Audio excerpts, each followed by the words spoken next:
okay naman. It happens every game, no? Especially playoffs.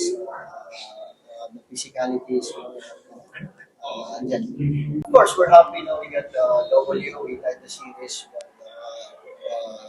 marami pa kaming i-improve, especially the last part of the game.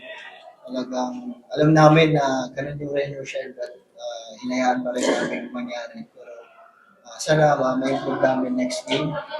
May dubos din silang members sa Itay Spirit ng Rainer Shell. So, credit sa kanila. Kasi mga bata na bibilis.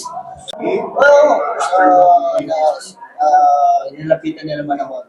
And, nakita niyo naman, di naman sila talaga. And yeah, like I said, it happened sa game. And paras naman kami yung Bisaya, laban lang.